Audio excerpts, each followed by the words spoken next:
मफ़हूम सां।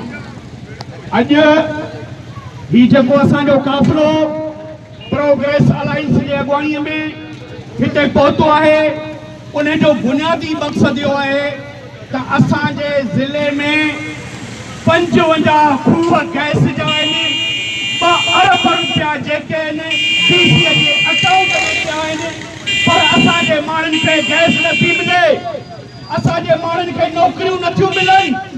छाजे करे? उन्हनि माण्हुनि खे रुश्वत ॾिनी थी वञे, कारियूं पैचारो ॾिनियूं थी वञनि, पर असांजे माण्हू जिन ॻोठनि जे भरिसां गैस निकिती आहे, उन्हनि ॻोठनि खे गैस कान्हे। सुप्रीम कोर्ट जो वाज़िह आर्डर आहे त जितां जितां गैस निकिती आहे उते स्कूल क़ाइमु कया वञनि, अस्पताल क़ाइमु कई वञे, उन्हनि माण्हुनि खे रोज़गार ॾिनो वञे। 55 खूह 2 अरब रुपया तव्हांजा ज़िले जा पिया आहिनि, उहे नथा मिलनि तव्हांजे माण्हुनि खे।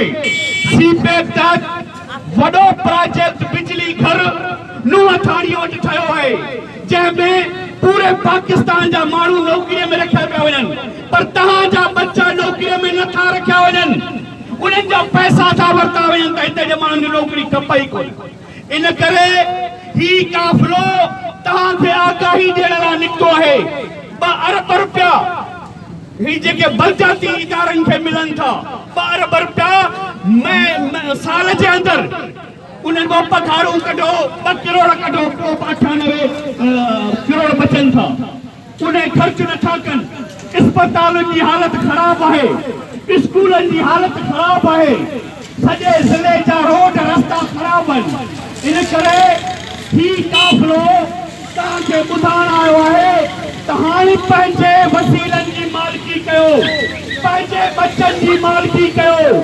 सारा माण्हू कराची जे अंदरि तव्हांखे कुटीनि था, सिंध जे ॻोठनि में सारा माण्हू हाणे घर करे रहिया आहिनि।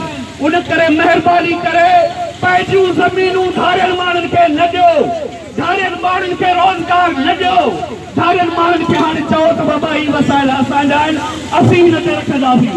इन करे सिंध हुकूमत खां असांजो मुतालबो आहे त वोट जो हक़ धारे माण्हू खे न ॾिनो वञे, मिल्कियत ख़रीद करण जो हक़ धारे माण्हू खे न ॾिनो वञे, छो त हाणे धारिया माण्हू असांजा ज़मीनूं आहिनि, बहिरिया टाउन आहे, ॿियूं आहिनि, सभु ठपनि पियूं।